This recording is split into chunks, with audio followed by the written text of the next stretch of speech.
celebration of the Filipino-American History Month. October 2023. The Philippine Nurses Association of America Archive Committee presents PNAA Legacy in Tapestry. Established in 1979, the Philippine Nurses Association of America, Inc. is a non-profit professional nursing organization representing 55 chapters with over 5,000 members. Our mission is to uphold and foster the positive image and welfare of Filipino-American nurses, promote professional excellence, and contribute to significant outcomes to healthcare and society through education, research, and clinical practice. PNAA is a member of the National Coalition for Ethnic Minority Nurses Association and an affiliate member of the American Nurses Association. The organization was founded by these the following leaders. Through their advocacy on social and political issues, they've addressed the need for unification of nurses by creating an umbrella organization to represent the unified voice of nurses. For 44 years, each of the succeeding presidents made a legacy in championing the needs of the Filipino-American nurses by promoting professional excellence and contribute to significant outcomes to healthcare and society through education, research, and clinical practice. Wow, 1978, September, the House of Delegates of the Philippine Nurses Association of Chicago met at the University of Illinois. We had a resolution that the House of Delegates had to vote on, and that resolution has to do with the unification of all the Philippine nurses in the United States. That passed again overwhelmingly. Published in the papers, Philippine Herald, Philippine Reporter. After that, I started communicating immediately with leaders of the various organizations in the United States. Amazing.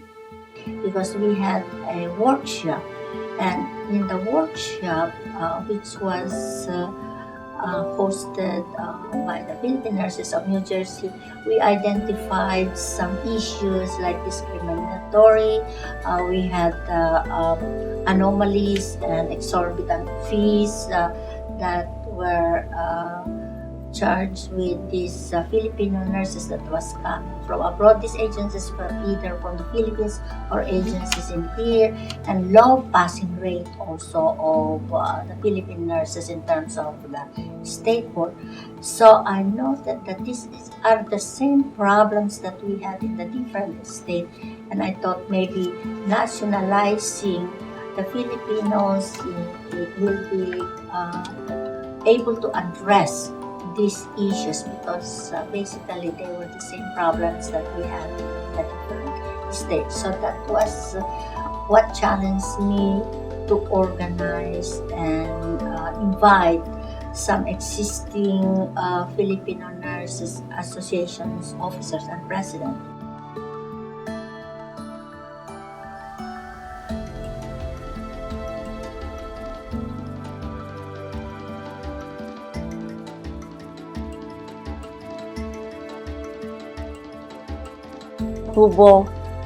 Disaster in the Philippines. And the PNAA in August 1991 decided to send some donations to the Mount Pinatubo victims for the building of artesian wells to improve the source of water system and to build more toilets to improve the disposal of waste. We got a $20,000 grant, and that was awarded through the New Jersey Minority Health Office. The funding supported the research, and this was the first study in PNAA in identifying the health status of Filipino Americans in New Jersey. Standing committees, I created the President's Circle Committee because before I came, everybody, all the president of the chapters, they were reporting to the General Assembly the report of their meetings. But then since we are growing, I am more concerned about the time. So what I did was I created a President's Circle so that they can just go, all the presidents can meet together and discuss common issues among themselves and have one person present it to the General Assembly. But I think my biggest contribution to PNAA was the creation of the 4 regional divisions: Eastern, Western, Southern, and North Central, and each division was headed by a regional liaison officer. Together with the divisions, I also initiated the leadership conferences that was supposed to be done in every region. It was well received. Today we have the leadership conferences in all the regions. Contribution to the organization. As we entered the new millennium in 2000 and I was finishing my term, one of the greatest things that happened was to heighten the visibility of PNAA America. We launched our maiden journey in the internet highway by creating our first website. And the address was www.pna-america.org. Our compassion to the victims of World Trade Center. And the outcome of that was that there was this letter from one of the victims who said that Bobby is gone.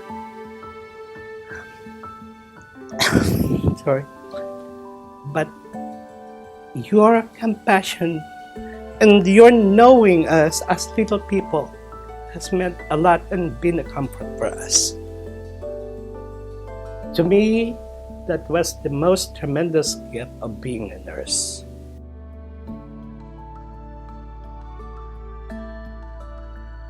A culture that nurtures creativity and excellence, respect for diversity, and also to move the organization to where we should be. And that vision was actualized, and I lived it during my presidency. I also shared core values with the leadership to strengthen the integrity of the organization.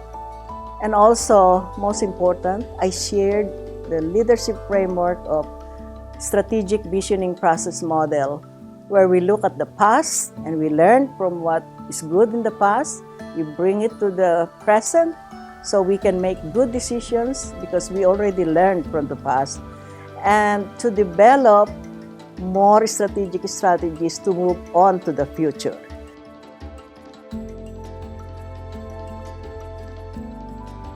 I basically ran as president with the theme PRISM. I'm sure you're familiar with that. PRISM, P stands for professional linkages, R stands for regulatory and legislative agenda, I is interagency collaboration, S is services and program development, and M is managing organizational resources effectively, efficiently, and ethically. So the PRISM, or I would say PRISM, serve as an outstanding conceptual framework throughout the term and at all levels. The Executive Board worked synchronously to accomplish the initiatives that were originally proposed, and there were many that were conceived along the way. Also, we have the leadership fellows that we did. I also started the first time meeting of the first time attendees during the convention. I started that. There are other things that I support also, the Balicturo, which is great.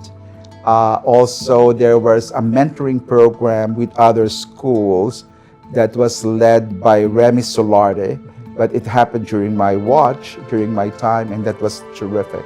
That was great, and we started a mentoring program in the Philippines with some of the faculty. That I am very proud of was that I started the Global Summit, Nursing Global Summit, and in our first year. And this is not just inviting international nurses, because I was said, oh, nurses were coming internationally. No. At this point in time, we said it's going to be a Nurse Filipino Nursing Summit. My first project as a president at the time is to introduce the Future of Nursing initiative. And as we know, as most of you know, the Future of Nursing is really the response of the nursing profession for healthcare reform. So during my presidency, I used the Future of Nursing recommendations as a platform in defining what our goals are and what our platform are. And so we continued to have that during my presidency, and I'm really very thankful that even when I finished my presidency, the next presidents after me continued our involvement with future of nursing. Please highlight your contribution, your major contributions. During my term was to have the tapestry book, which chronicled all the many great things that not only during my term, but since time immemorial that we have done. Because one thing I realized during my term is that we don't have a document, like a formal document with the numerous accomplishment. So that's one of the things that we did. And I believe I was really attracted to the human rights and the legislative issues that beset the Philippine Nurses Association of America. And if you remember, we had a nurse in New Jersey who was imprisoned because of immigration issues.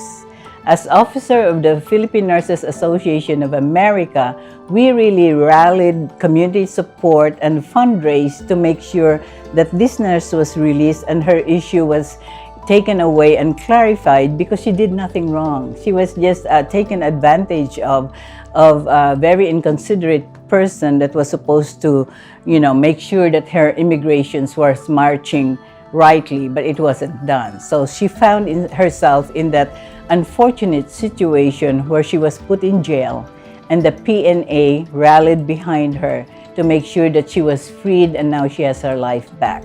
So those kinds of stories make your heart grow fond. Fortunately, we did not prepare that COVID-19 will change the trajectory of everything touching everyone, including the Philippine Nurses Association of America. But there is a silver lining, because the spark really became the spark because of the work that we do in highlighting our front lines, the importance of Filipino-American nurses in battling the pandemic and the impact that had affected our nurses, because even though there's only 4% of Filipino-American nurses, the number of mortality coming from our community is 35% of the overall mortality of healthcare workers, particularly for nursing. Big dreams that we are going to be and continuously be respected as the premier organization, that there will be no racism, that we will be looked into the most compassionate, competent, and intellectual nurses, internationally educated nurses in the United States. And not only that, but to share that and to collaboratively work with others. Shine, PNAA, shine.